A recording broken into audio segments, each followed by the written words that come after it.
নমস্কার বন্ধুরা, আজকে দাদা বাজার থেকে তপসে মাছ কিনে এনেছে।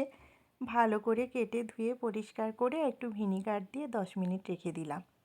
10 মিনিট ভিনিগারে ভিজতে ভিজতে এদিকে মিক্সিতে মশলাটা করে নিচ্ছি। মশলা করব বলে আমি একে একে রসুন, আদা, কাঁচা লঙ্কা, ধনেপাতা দিয়ে অল্প একটু জল মিশিয়ে পেস্ট করে নিচ্ছি।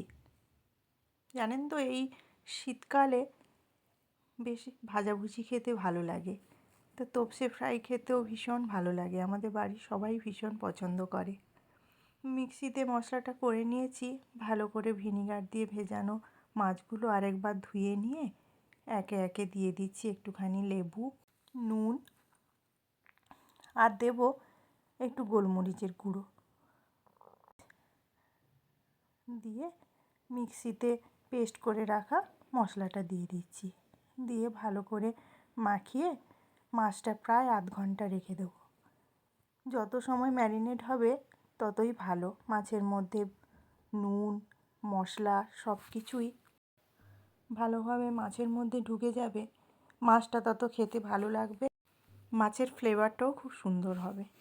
তো আমি মোটামুটি আধ ঘন্টা মতো মাছটাকে রেখে দিলাম। রেখে এদিকে একটু ব্যাটারটা রেডি করে নিচ্ছি।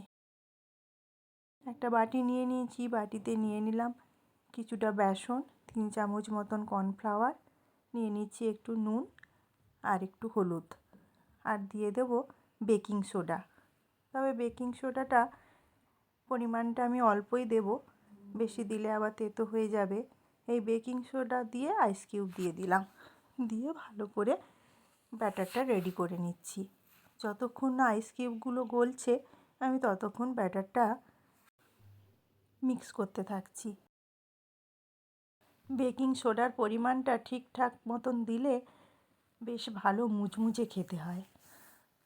তো রেডি হয়ে গেছে ব্যাটারটা। ব্যাটারে এক একটা করে মাছ ডুবিয়ে, আর তেলও গরম হয়ে গেছে, তেলে ছেড়ে দিচ্ছি। এইভাবে একে একে সব মাছগুলো আমি ভেজে নেব। মাছগুলো ভাজবো বলে আমি কিন্তু গ্যাসের ফ্লেমটা মিডিয়াম করে নিয়েছি।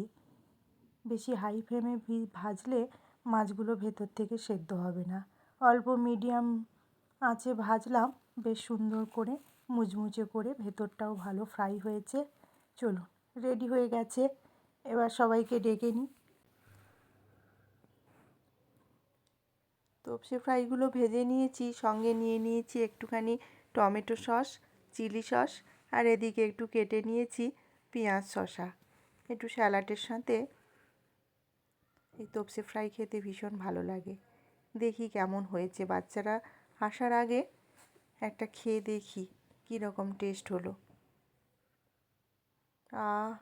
খুব মুচমুচে দারুণ খেতে হয়েছে। মাছের ভেতরে মশলার ফ্লেভারটাও খুব সুন্দর ঢুকেছে। এখানেই ভিডিওটা শেষ করলাম বন্ধুরা। ভালো থাকবেন, সুস্থ থাকবেন, সাবধানে থাকবেন, আর আমার ভিডিও ভালো লেগে থাকলে লাইক, কমেন্ট ও শেয়ার করবেন এবং আমার পেজটা ফলো করবেন।